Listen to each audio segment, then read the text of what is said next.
Of lynching, we usually picture white mobs targeting black communities. Yet buried in historic newspapers are haunting cases of black-on-black lynching, rare, disturbing, and deeply revealing. What drove these acts? What light do they shed on justice, trauma, and survival under Jim Crow?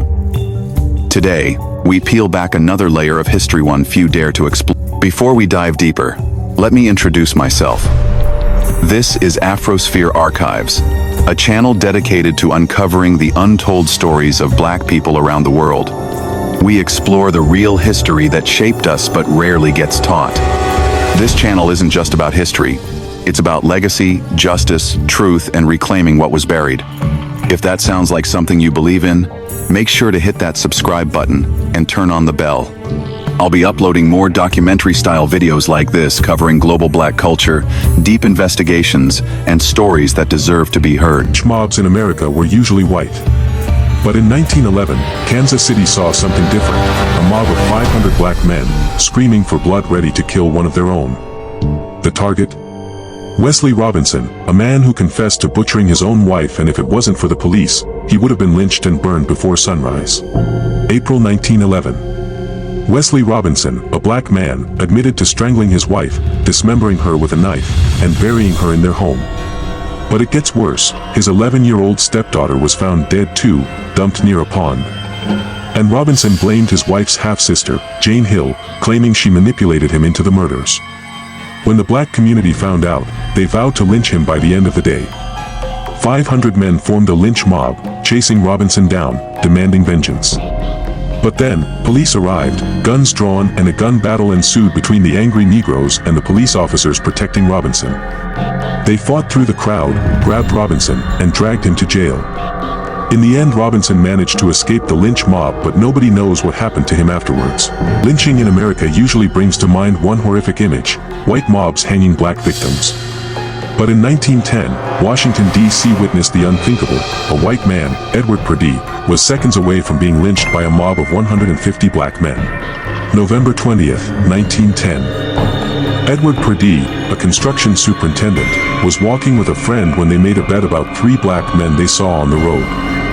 Purdie told his friends that the strangers were nervous, but when the group of black men overheard, they came and confronted Purdie about the statement. A fight broke out. Shots were fired. Black man called Skinner Young laid dead, and this then angered the black community, which they vowed down to take revenge. Young's friends formed a lynch mob. Around 150 armed black men hunted Purdie through the streets, forcing him to hide in a hotel. The mob then started roaming around white neighborhoods, beating any white person they could find. If the police hadn't arrived in time, this event might have recorded one of the few cases of a white man lynched by black vigilantes. Purdie and his friend had to hide inside an hotel before a policeman quickly took them and put them to safety elsewhere. Year was 1912. The place, Atlanta's Darktown district. When word spread through the black community that 6-year-old Ida Beavers had been brutally assaulted, the streets erupted in fury.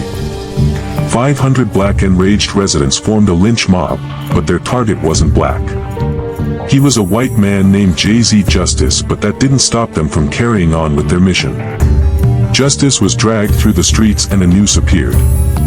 The mob, convinced of his guilt, began preparations for a hanging right there in Darktown. The crowd reportedly chanted "Lynch the white man," which echoed throughout the area. As soon as Justice was about to get lynched, police officers came and went through the angry crowd and saved Justice just at the last seconds before he got lynched. Here's where the story takes an even more shocking turn. After a rushed investigation, authorities made a stunning announcement: J.Z. Justice was innocent and the mob had captured the wrong person. Nobody ever found out who assaulted Ida Beavers. Roswell, Georgia. An unusual case of mob violence unfolded when a group of black women attempted to lynch a black mother accused of sending her 7-year-old daughter away for immoral purposes. According to reports, an angry mob of black women took justice into their own hands. They strung the accused woman up to a tree limb, determined to punish her for the alleged crime. The lynching was interrupted only when the tree limb unexpectedly broke. Around the same time, rumors spread that law officers were approaching, causing the mob to disperse. Records indicate this was the first known case in the area of black residents attempting to lynch another black person. No further details about the accused woman, her daughter, or legal consequences for the mob were documented. Greenville, September 1911. A Sunday night sermon ended in horror when a black preacher named Nels Farmer dragged his wife from church and decapitated her head with a butcher knife, a crime so vicious it nearly triggered an unprecedented response. As news spread, black citizens began organizing a lynch mob. This was personal. The victim was one of their own, murdered in cold blood at God's doorstep. Farmer fled into the woods, but couldn't escape his guilt. When cornered by lawmen 3 miles from town, he sliced his own throat with a pocket knife. Miraculously, he survived. Rushed first to an undertaker, who found him breathing, then to hospital, Farmer ultimately awoke, in a jail cell. Authorities arrested the would-be lynch mob's leader, preventing bloodshed. October 1909. A routine train ride through Wybark, Oklahoma turned into a life-or-death showdown when 15 black men stormed the cars, determined to deliver their own brand of frontier justice. Their target? Arthur Manny, a black man accused of horse theft. In a town with no white residents, this was black citizens policing their own community. Sheriff Hooper stood alone against the mob, his revolver the only thing keeping them from snatching Manny. As the train lurched forward, the lawman and conductor made their move, forcing the entire mob to jump from the moving cars. Manny was safely delivered to Muskogee Jail, but this incident reveals a rarely discussed truth. In all black towns of the Old West, justice sometimes came at gunpoint, from both lawmen and vigilantes. March 25, 1911. Emporia, Virginia. For 36 hours, an angry mob mixed with white and black people surrounded the local jail, demanding 2 prisoners inside. The prisoners were Walter Cotton, a black man who shot 2 officers during a burglary arrest, and a white man named O'Grady, who helped with the robbery but didn't participate in the murders. When troops sent to protect the jail were ordered away, the mob attacked. They dragged Cotton out first, hanged him from a tree near the courthouse, and shot his body as it hung. They shot him over 100 times, and the crazy thing is when he was getting hanged from the tree, it was actually a little white kid who put the rope around his neck and told everyone to pull. Then came the unexpected twist. The crowd, including many black members, demanded the white prisoner O'Grady also be lynched. Despite pleas from former Judge Barham, they hanged O'Grady from the same tree. The night black women took justice into their own hands, the lynching of Ernest Williams, June 1908.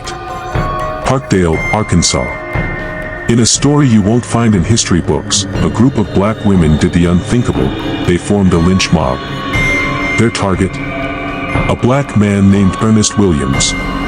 According to the Arkansas Gazette, Williams had allegedly used profane and objectionable language in front of local women. The women had formed a secretive Moral League, a vigilante group dedicated to enforcing community standards. When Williams crossed the line, they acted. Under cover of darkness, they dragged him to a telegraph pole and hanged him with a grass rope. His body swayed there all night. No one intervened, no one cut him down, and by morning, the entire town knew what had happened, but no one spoke against it. This wasn't just a lynching. It was a message or a warning. The black women of Parkdale had declared, "We will not be disrespected by men." Story moved you, challenged you, or taught you something new? Don't forget to like, share, and subscribe. This is Afrosphere Archives, where we bring the stories of the black world back to life, one forgotten voice at a time. See you in the next chapter.